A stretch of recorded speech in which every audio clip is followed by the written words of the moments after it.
Salut à tous, aujourd'hui on va voir vraiment des trucs ultra basiques, des lignes droites, des hachures, des cercles, tout à main levée. Le but c'est juste d'augmenter sa dextérité pour pouvoir passer avec le temps à des exercices plus compliqués, plus en 3D, etc. Dis-toi que c'est les quelques premières pages et c'est les exercices qui sont recommandés par ce bouquin qui est un petit peu la bible du dessin en perspective. Donc tu vois, quand tu as des mecs qui dessinent en 3D à ce niveau-là, en général, quand ils lisent quelque chose, les quelques premières pages du bouquin, c'est important et il faut pratiquer ce qu'ils racontent.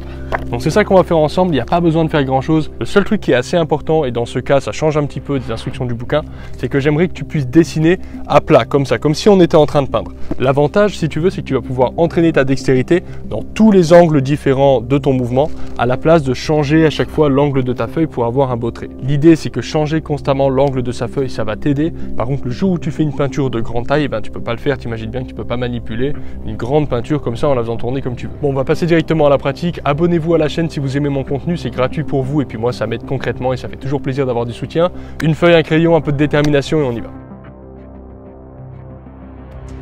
Ok, alors on va y aller tranquillement. Le premier exercice, ça va consister à faire une ligne horizontale. Le but, c'est de faire un trait, un seul trait, avec un stylo qui fonctionne, idéalement, qui soit horizontal le plus possible. Et on va en faire un certain nombre, voilà, comme ça. Tu vois, c'est pas extrêmement précis, je viens de commencer, c'est normal, il faut s'échauffer un petit peu, tu remplis une page comme ça. Ce qu'il faut comprendre, c'est que c'est vraiment un mouvement du bras, et c'est pas le poignet, tu veux pas faire ça. D'accord? Ça, c'est ce qu'on aurait tendance à faire quand on commence à dessiner. Donc, tu veux faire un seul trait. Tu peux aussi jouer avec ta respiration si tu as envie. T'évites de faire des inspirations et des expirations pendant que tu fais ton trait, sinon tu vas bouger un petit peu. Tu prends une bonne inspiration, et après, t'expires pendant que tu fais ton trait.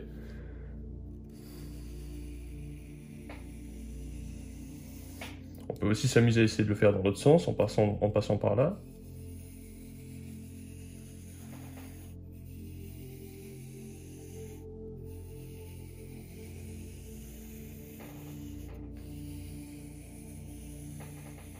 Alors moi je te conseille plutôt de travailler sur une planche comme ça, comme si on était en train de peindre, donc à la verticale, où tu peux pas tourner ta feuille. C'est plus compliqué parce que t'es pas forcément sur un angle parfait.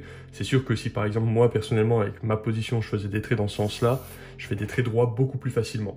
Mais c'est pas ça qui est important parce que quand on fait de la peinture, après on peut pas vraiment tourner sa peinture dans tous les sens comme si c'était un dessin. Donc il vaut mieux s'habituer à faire un trait horizontal qui est véritablement horizontal plutôt que de tourner sa feuille, faire un trait dans la position qui nous arrange et ensuite la remettre dans le bon sens. On peut accélérer un peu le pas, ça va nous permettre d'avoir peut-être un mouvement un petit peu plus fluide. Oups, tu vois, visiblement celui-là il est raté. Magnifique. Maintenant on va faire des traits verticaux.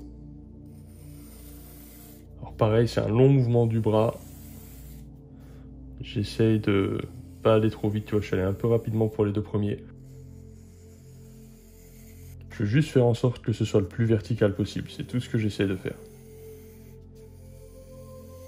On a toujours tendance, et on fait pareil en général quand on apprend la musique, quand on fait un truc et qu'on le fait mal, par exemple je fais un trait vertical comme ça, et bien le prochain on va essayer de le faire encore plus rapidement et ensuite on va se fatiguer pour rien.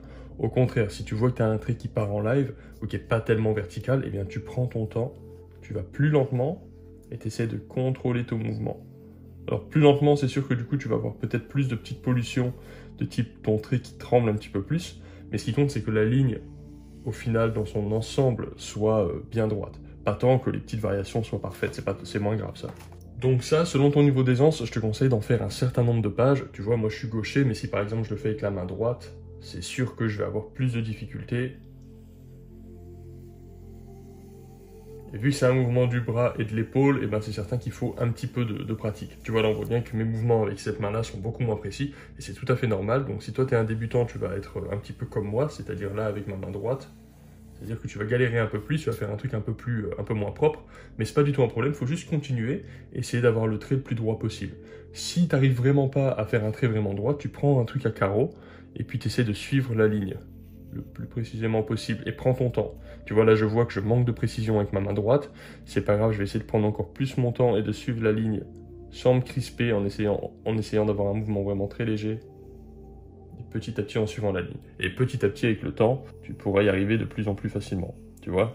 Ça c'est la différence entre une main plus expérimentée et une main pas expérimentée, alors que c'est la même personne, c'est moi qui le fais dans les deux cas, sauf que là c'est ma main droite, main gauche. Alors si vous n'y arrivez pas, ou que vous avez l'impression que c'est vraiment un exercice trop inutile parce que ça ne représente pas beaucoup de satisfaction personnelle de faire ça, on n'a pas un résultat très joli à la fin, c'est pas très excitant et je comprends ça. Essayez de faire preuve d'un peu de discipline avec ça, comme ça la prochaine fois que vous imaginerez un sujet intéressant, eh bien au lieu de faire un trait complètement de traviole alors que vous voyez un trait bien droit, eh bien vous saurez faire un trait bien droit et ça c'est quand même pas mal. Bref, ensuite on va pouvoir s'amuser à essayer de faire des ronds. Alors là pourquoi pas, je vais essayer de les faire entre cette ligne et cette ligne et on va essayer de faire des cercles. Alors tu vois, j'essaie de le répéter avant, un petit peu comme ça, et ensuite une fois que j'ai plus ou moins le geste, eh ben j'essaie de le faire. J'essaie pas de faire ça. Tu vois, avec un truc super lourd, un trait super lourd. Tu vois, mon cercle là, il n'est pas forcément mauvais en soi, sauf que j'ai appuyé super fort, j'ai abîmé mon papier, je peux plus le gommer, c'est vraiment pas une bonne façon de dessiner.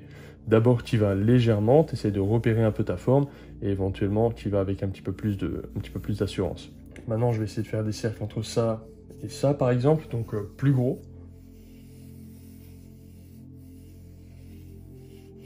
Tu peux en faire un certain nombre. En général, ce qui va se passer, c'est que quand tu vas faire juste un seul essai comme ça va être un peu de traviole, et au final, en faisant plus, la moyenne de tous les cercles que tu vas faire va être en général quelque chose d'assez proche de la réalité. Et du coup, ensuite, tu peux avoir un ressenti de quelque chose de circulaire sans avoir à utiliser un compas. Tu vois, si je continue, tu vois ce que je veux dire? Là, on voit qu'il y a de la pollution autour ici, mais au final, quand on prend la moyenne de toutes ces lignes, tac, tac, tac, tac, et ben on se retrouve avec quelque chose qui est quand même assez circulaire, et ça suffit quand tu fais un dessin, une peinture ou un truc comme ça, à moins que tu fasses vraiment une sphère parfaite et que ce soit ultra important, ça suffit de faire comme ça. Allez, on continue notre exercice.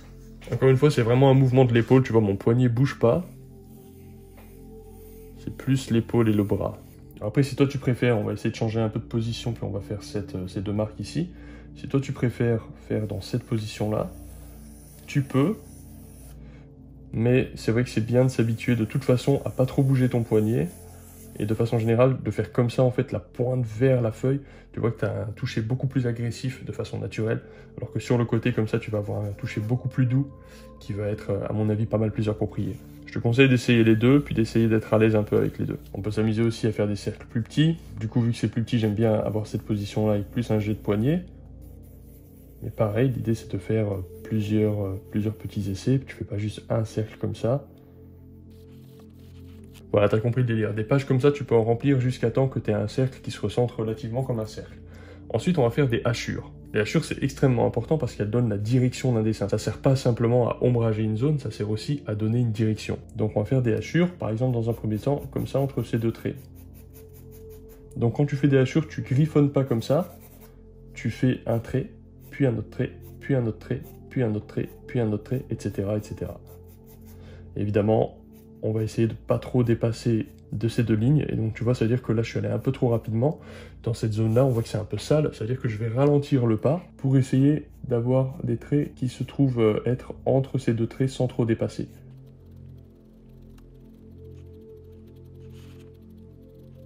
Maintenant, je vais faire des traits verticaux, c'est la même idée mais verticalement. Et n'hésite pas à essayer différents médiums, le stylo, le crayon, le feutre, ce genre de choses. En général, on a un niveau d'aisance différent avec chacun de ces médiums. Et ça, c'est tout à fait personnel à chacun. Donc c'est intéressant d'alterner. Ok, maintenant on peut faire des hachures comme ça dans toutes les directions. Et on va prendre cette ligne et cette ligne, on va les faire un peu plus grandes maintenant. Histoire que ce soit un peu plus intéressant sur la longueur.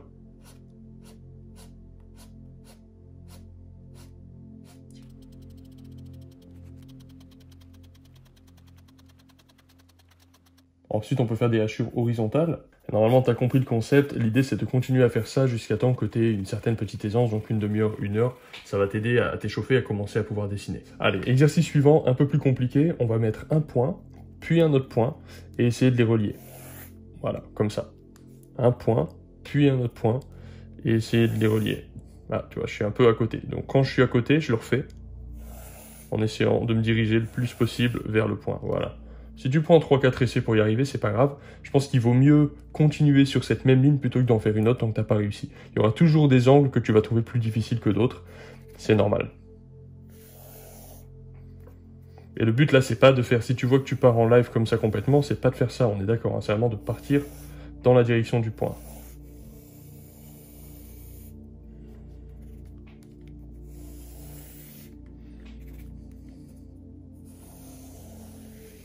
Oups. Voilà. Tu vois, là, typiquement, comme ça, c'est un angle un petit peu difficile. Donc, on va essayer. Et c'est pas trop mal. Donc, tu peux remplir une bonne page de ce genre de ligne.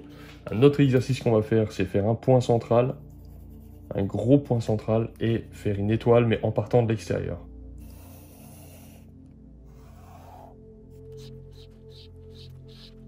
Donc, tu vois, c'est assez marrant de faire ça. Il faut le voir un petit peu comme un genre de jeu de précision, un peu comme si tu jouais aux fléchettes.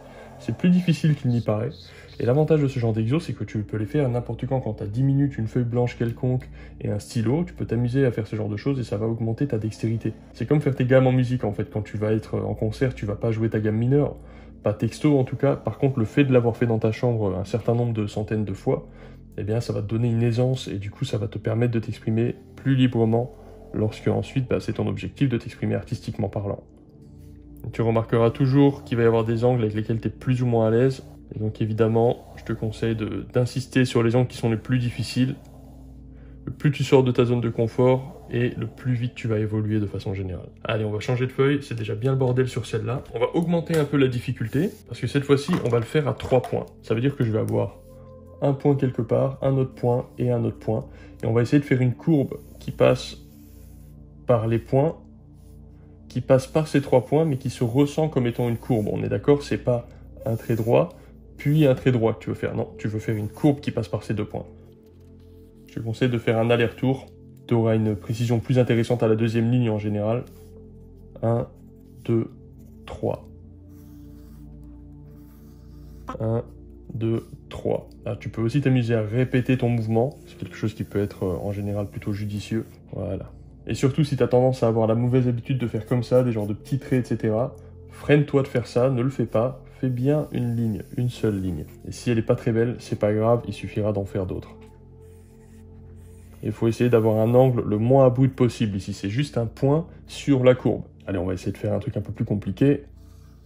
Ouh, c'était pas terrible ça. C'est mieux.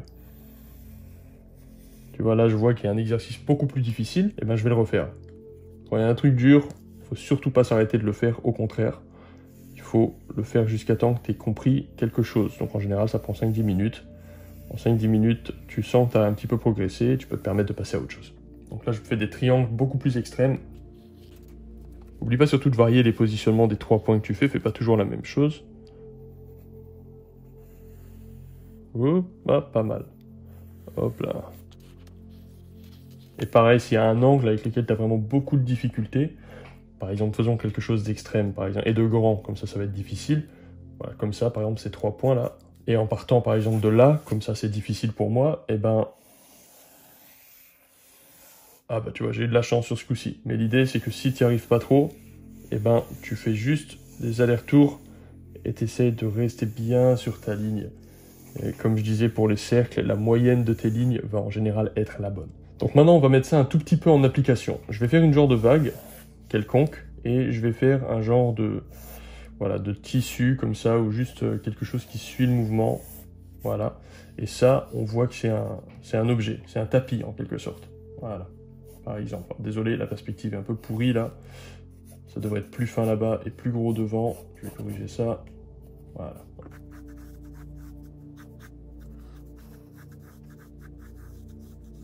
Donc là, on voit un petit peu le tapis en perspective. En tout cas, on a l'impression d'un objet. Ensuite, l'idée, c'est de faire des hachures, comme on avait vu auparavant.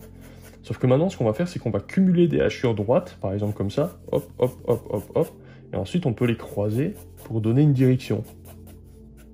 Tu vois, typiquement, là, on a la sensation que ça tourne comme ça va vers là-bas. Et ça, c'est grâce au fait que j'ai croisé plusieurs hachures droites. Donc l'idée, du coup, par exemple, sur un tapis comme ça, là, par exemple, on voit bien que c'est dans cette direction que ça vient, c'est de faire des hachures dans la direction du tapis.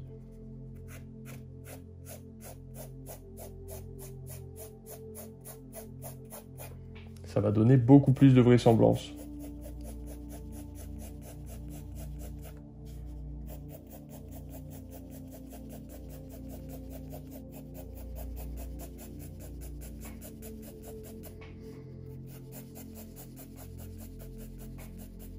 Tu vois, ça accompagne le mouvement.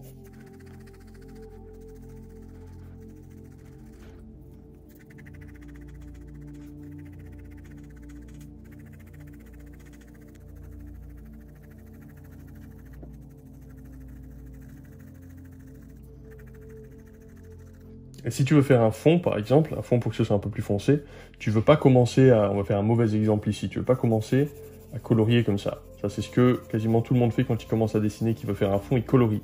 C'est absolument dégueulasse, ça donne une texture un peu bizarre qui est pas très belle, et puis en général, c'est mal fait. Donc ce qu'il faut faire, c'est plutôt des grandes hachures. Par exemple, tu veux faire un fond entier, donc tu vas par exemple, tu vas faire ça. Voilà, ça c'est bien. C'est un peu clair pour le moment, mais à force de faire des hachures et de les croiser, tu vas pouvoir les foncer beaucoup.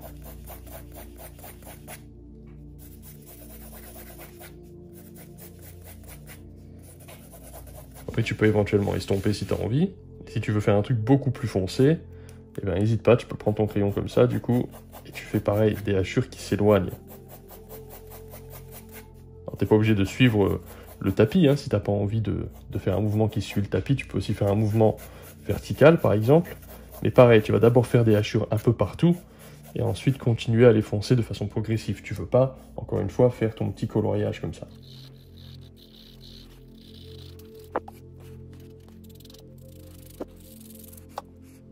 Bon, j'espère que malgré le côté rébarbatif un petit peu récurrent de l'exercice, vous avez quand même réussi à trouver du plaisir à faire ça. Et puis peignez beaucoup, dessinez tant que possible, hein, toujours le dessin à fond la caisse. Et puis je vous dis à la prochaine, salut.